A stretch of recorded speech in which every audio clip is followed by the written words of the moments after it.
на календаре 1 февраля, понедельник, первый рабочий день этой недели. Встречаюсь с вами я, Екатерина Данилова. Подать заявление на детские выплаты необходимо до 31 марта.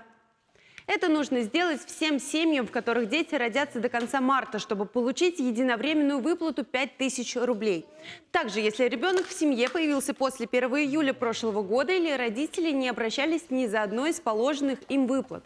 Для получения матпомощи в заявлении необходимо указать данные свидетельства о рождении каждого ребенка и реквизиты банковского счета, на который будут перечислены деньги.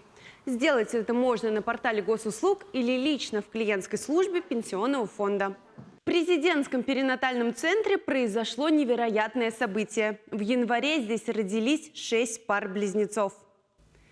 Среди них 11 мальчиков и 1 девочка. Сейчас все малыши находятся под наблюдением врачей.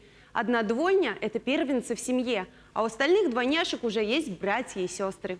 Младшеклассников по поручению руководителя региона начали обучать плаванию. Первыми учить школьников не бояться воды начала 38-я Чебоксарская школа. 8 начальных классов, а это более 180 детей, посещают бассейн спортивной школы «Спартак». С ребятами занимаются тренеры 3 раза в неделю. В профильном ведомстве разъяснили, для чего детей с малых лет массово обучают плаванию. Республиканским ведомством была проделана работа по подготовке инструкторов на базе педуниверситета. 59 человек получили навыки, знания, и они по всей республике приступят к реализации этого указа. Республика у нас находится на Волге, и поэтому каждый ребенок должен уметь плавать, чтобы меньше было несчастных случаев на воде. В Чувашии подвели первые результаты проекта «Агроконтроль». В магазинах федеральных торговых сетей волонтеры обнаружили просроченное молоко для детского питания, рыбу, тушенку, хлебобулочные изделия. По словам добровольцев, просрочку обнаружить не составляет труда. Продукты с истекшим сроком годности на прилавках встречаются достаточно часто. За время работы агроконтроля волонтеры направили в Республиканский Роспотребнадзор более 50 заявлений с зафиксированными фактами просрочки.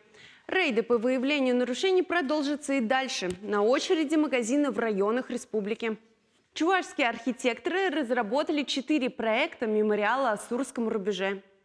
Сейчас они вносят последние коррективы в свои эскизы, ведь работа над проектом федерального мемориала строителям безмолвных рубежей подходит к концу. А это значит, что черновой материал предстоит скоро сдать на рассмотрение специальной комиссии. По словам главного архитектора Чувашии Александра Шевлягина, в конкурсе принимают участие коллективы, у которых за плечами не одна победа. У наших земляков есть все шансы занять первое место.